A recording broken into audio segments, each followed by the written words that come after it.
اسی طرح ایک انشاء پرداز اپنے خیالات کو مؤثر انداز میں اس طرح پیش کرتا ہے کہ وہ سامعین یا قارئین کے دل پر نقش ہو جاتی ہے۔ دیکھیے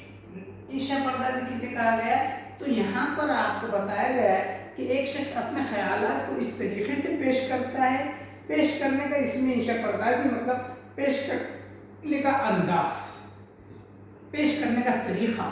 کہنا ہے کہ کیا ہے ایک شخص ایک مؤثر انداز میں عمدہ طریقے سے کیا کرتا ہے، وہ اپنے الفاظ سے اپنے انداز سے، جیسے بالکل یہاں پر ایک کہہ سکتے ہیں کہ مثال دی گئی ہے کہ مشابہت بتا گئی ہے کہ ایک پینٹر مصور ہوتا ہے، وہ کیا کرتا ہے کالے پینسل اسکیچ سے، خالی پینسل سے کیا کرتا ہے ایک تصویر بنا دیتا ہے، لیکن وہ تصویر کسی کو کچھ سمجھ میں آئے گی یا اس کو اپنی جانب اس کو کھینچ سکے گی نہیں، لیکن جب وہ مصور کیا کرتا ہے اپنے انداز سے، اپنی سوچ سے، اپنے خیال سے اس میں بہتر یقین کیا ہے رنگوں کا انتخاب کرتا ہے اور اس کو صحیح ڈھنگ سے جہاں جو ضروری ہے وہ کلر کا استعمال، وہ رنگ کا استعمال کر کے اس تصویر کو خوشنما بناتا ہے۔ بالکل اسی طریقے سے انشاء پرداز بھی کیا کرتا ہے اپنی تحریروں کو وہ بالکل اسی انداز میں ایک دم بہتر اور عمدہ انداز سے وہ جملوں کا، وہ الفاظوں کا استعمال کرتا ہے کہ سامنے جو پڑھ رہے ہیں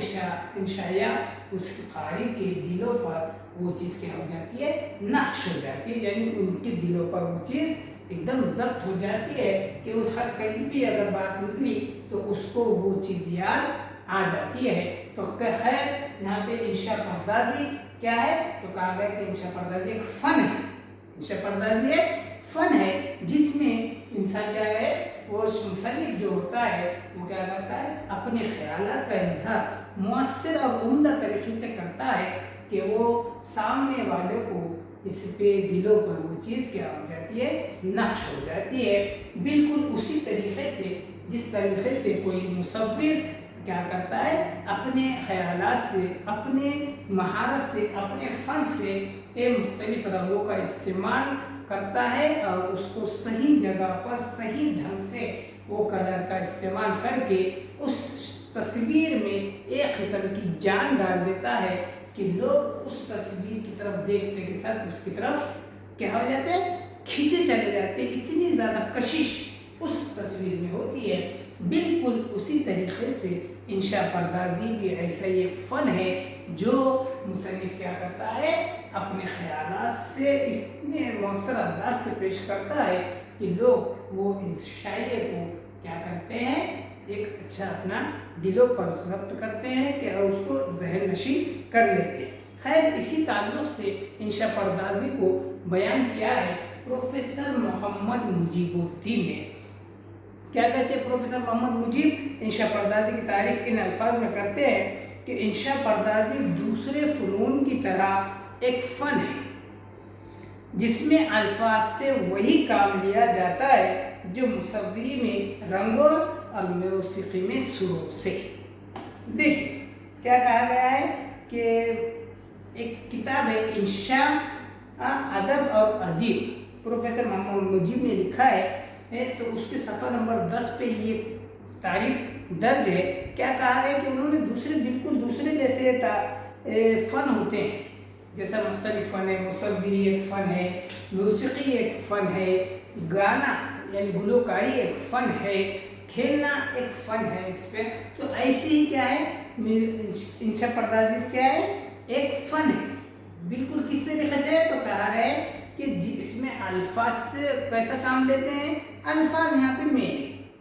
الفاظ جتنا زیادہ اس مصنف کے پاس ہوگے وہ اپنے خیالات کو پیش کرنے کے لیے اتنے مؤثر کیا کر سکتا ہے الفاظ کا استعمال کر سکتا ہے۔ تو یہی بات پروفیسر محمد مجیب نے یہ کہا کہ بالکل وہی کام کرتے ہیں الفاظ جس طریقے سے مصور کیا کرتا ہے اپنے رنگوں کا استعمال کرتا ہے اور موسیقی میں جو سر اور تال ہوتے ہیں اس کا استعمال ہوتا ہے، بالکل اسی طریقے سے انشاء پردازی بھی ایک فن ہے جو انشائیے میں انشاء پرداز استعمال کرتا ہے۔ یعنی پورا نچوڑ اگر کہا جائے تو یہاں پر الفاظ کی صحیح ترتیب یا الفاظ کی مؤثر کیا ہے مؤثر انداز میں بیان کرنا ہے، یہ ہے انشاء پردازی۔ اس کو سمجھیے، دھیان دیجیے اس پر۔ پھر کہا گیا ہے کہ مذکورہ 12 تعریفات کی روشنی میں ہر وہ تحریر انشاء پردازی کے ذیل میں آ جاتی ہے جن میں الفاظ کا صنعانہ استعمال ہو اور نفس مضمون کو عمدہ طریقے سے بیان کیا گیا ہو، خواہ موضوع کی نوعیت کچھ بھی ہو، حتیٰ کہ یہ تعریف نظم و نثر کی تخصیص بھی نہیں کرتی، جس کی وجہ یہ ہے کہ اردو ادب میں انشاء پردازی کی اصطلاح عربی و فارسی ادب کی اصطلاح انشاء کیا ہے، خالی انشاء کے معنی میں بھی استعمال ہوتی رہتی ہے۔ اب جس طرح وہاں انشاء کا لفظ کا لغوی طور پر نظم و نثر دونوں کو محیط ہے، اسی طرح اردو میں بھی انشاء پردازی کی اصطلاح ادبی تخلیق کے معنوں میں مستعمل ہوتی رہی ہے۔ مولانا محمد حسین آزاد نے سخندان فارس، یہ ان کی تحریر کردہ کیا ہے کتاب ہے، تو اس میں کیا کہا، سخندان فارس میں متعدد مواقع پر انشاء پردازی کی اصطلاح کو شاعری کے معنی میں بھی استعمال کیا ہے۔ 5ویں لیکچر بعنوان خدمات فارس کے اصول شرعی اور رسوم عرفی کے تحت لکھتے ہیں کہ ستم رسیدہ جب کسی کے ظلم سے نالا ہوتا تو کاغذی پیراہن پہن کر دربار میں فریادی آتا، دیکھو انشاء پردازی نے کس رنگ سے خبر دی ہے۔ رسم قدیم ہے کہ جب کسی کا دیوالا نکل جاتا ہے تو دکان کے آگے کھڑا ہو جاتا اور بوق بجاتا ہے۔ انشاء پردازی نے اس سے آگاہ کیا اور اس کے ساتھ یہ بھی بتایا کہ خراس یا نچکی والے بھی بوق بجایا کرتے ہیں تاکہ اناج لانے والوں کو خبر ہو جائے۔ خیر، یہ باتوں سے اس بات سے بات ذہن میں رکھنا چاہیے کہ مختلف انداز سے یہ بات کہی گئی ہے۔ محمد حسین آزاد نے بھی یہی کہا ہے انشاء پردازی کے تعلق سے کہ یہ ایک کیا ہے، الفاظ کا ایک اہم ایک اچھا استعمال ہی کیا ہے، یہ انشاء پردازی ہے۔ اور خاص کر انہوں نے سخندان فارس اس کتاب میں انشاء پردازی کے لغوی معنی شاعری کے طور پر بھی استعمال کیا ہے، یعنی شاعری کی طرح ہی اس کو انشاء پردازی مانا گیا ہے۔ اور یہاں پر کہا جائے تو انشاء پردازی ایک آرٹ ہے، ایک فن ہے جو لفظوں سے کھیلنے کا فن کہہ سکتے ہیں۔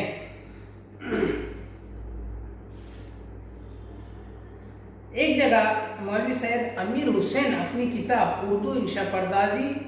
و فن انشاء پردازی کے مختصر و جامع اصول و قواعد، اس کتاب میں وہ انشاء پردازی کی جو تعریف کرتے ہیں وہ کچھ اس طریقے سے ہے کہ انشاء پردازی یا مضمون نگاری علم و ادب کا ایک غیر معمولی جز اور خاص فن ہے۔ اسی فن کے ذریعے سے انسان اپنی علمی و ادبی، تمدنی و معاشرتی، مذہبی و تاریخی اور ہر قسم کی معلومات کو دوسروں تک پہنچا سکتا ہے۔ اگر انسان کو لکھنے کا اچھا سلیقہ ہو تو وہ اپنے خیالات کو ایسے مؤثر انداز میں پیش کر سکتا ہے کہ جس سے پڑھنے والوں کے دل متاثر ہو جائے، اور یہی لکھنے والے کی کامیابی کا ثبوت ہے۔ دیکھیں یہاں پر مولوی سید امیر حسین نے اپنی کتاب میں جو انہوں نے اس میں انشاء پردازی کے اصول و ضوابط کا ذکر کیا ہے، وہ بھی یہی کہتے ہیں کہ بھئی یہ ایک کیا ہے، فن ہے جس کے ذریعے انسان کیا کرتا ہے، اپنی علمی، تہذیبی، یہ تمدنی، معاشرتی، مذہبی اور تاریخی، یہ تمام جو اس کے پاس موجود ہوتے ہیں معلومات، ان معلومات کی بنا پر جب کوئی انشاء لکھتا ہے، انشاء تیار کرتا ہے، تو اس میں یہ سب کا نچوڑ والے الفاظ اس میں آ جاتے ہیں اور اتنے اچھے طریقے سے اتنے اچھے سلیقے سے وہ ان الفاظوں کو برتتا ہے کہ وہ سامنے والے یعنی قاری کو پڑھنے والے کو کیا ہے اتنا متاثر کرتا ہے کہ وہ اس میں خود میں کیا محسوس کرتے ہیں کہ اس پڑھنے کے بعد اس میں تبدیلی محسوس کرتا ہے. تو کہہ رہے ہیں کہ یہ تو قاری کا اپنی ایک کیا کہیں گے اس کی کامیابی ہے، لیکن اس میں سب سے بڑی کامیابی جو ہے وہ لکھنے والے کی کامیابی ہوتی ہے. اور اسی فن کو، اسی طریقے کو، اسی انداز کو کیا کہا جاتا ہے؟ انشاء پردازی کہا جاتا ہے بقول امیر حسین کی. دیکھیے یہاں پر بات پورے الگ انداز میں بیان کی گئی. یہ تو بات قدرتی طور پر طے ہے کہ ہر انسان کے اپنی اپنی انفرادی صلاحیتیں ہوتی ہے. اللہ تعالیٰ نے ہر ایک کو منفرد صلاحیتوں سے نوازا ہے اور ہر کوئی اپنے خیالات کا جب اظہار کرے گا تو دوسرے سے وہ کہیں نہ کہیں مختلف ہوگی ہی. انداز اس کا مطلب وہاں پر ہی آ جائے لیکن انداز کیا ہوتا ہے؟ بدل جاتا ہے. خیر یہ ایک تعریف کے بعد ہم ایک آخری اس کی تعریف دیکھ لیتے ہیں. وہ یہ ہے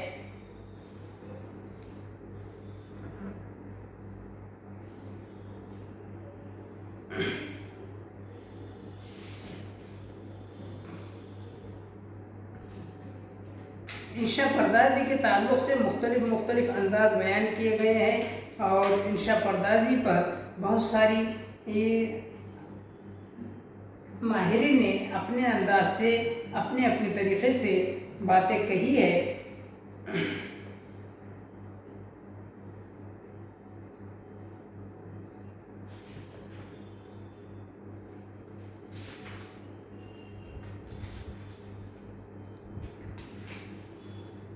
مختلف مثالوں کے ذریعے انشاء پردازی کا انداز بتایا گیا ہے جہاں اس کی اپنے پاس خاص کر جو اہم ہے وہ ہے انشاء پردازی کو سمجھنا اور اس کو وہ بات کو دھیان میں لانا، یہ ضروری ہے. خیر انشاء پردازی کے موضوع کو نئے زاویے سے پیش کرنے کا رنگ رویہ نئی اور اچھوتی تجزیات کا استعمال کی صورت میں ملتا ہے، لیکن اس کے باوجود قدیم انشاء پردازی کو جدید انشائیہ کی کسوٹی پر پرکھنا یا اسے انشائیہ کہنا مناسب نہیں. البتہ یہ کہا جا سکتا ہے کہ اردو کی قدیم انشاء پردازی کے بعض نمونوں میں انشائیہ کے کچھ اوصاف منتشر حالات میں موجود ہے کیونکہ وہ نثری تحریریں بھی جذباتی اور تخیلاتی رویوں کی پیداوار ہے. لہذا اردو انشائیہ کے تدریجی ارتقاء میں ان کا ذکر ناگزیر ہے. انگریزی نثر کی سادگی اور خطیت کے زیر اثر 1857 کے بعد نثر میں منشیانہ عبارت آرائی، تشبیہ و اشتعارہ اور قافیہ کا استعمال ناپسند کیا جانے لگا. فورٹ ولیم کالج کی سادہ نویسی کی تحریک کے علاوہ مرزا غالب کے خطوط، سادگی اور برجستگی نے بھی اردو نثر کو تکلف و تصنع کی گراباری سے آزاد کرانے میں یقیناً اپنا کردار ادا کیا ہے. لیکن اس سلسلے میں سب سے نمایاں اور اہم نام جو مؤثر کام ہے وہ سر سید احمد خان کا ہے. عصری مسائل و معاملات پر سادہ اور منطقی انداز میں مضامین لکھ کر اردو نثر کے دامن کو جو وسعت عطا کی، آئندہ باب میں اس میں ہمیں سمجھنا چاہیے. جب ہم سر سید احمد خان کے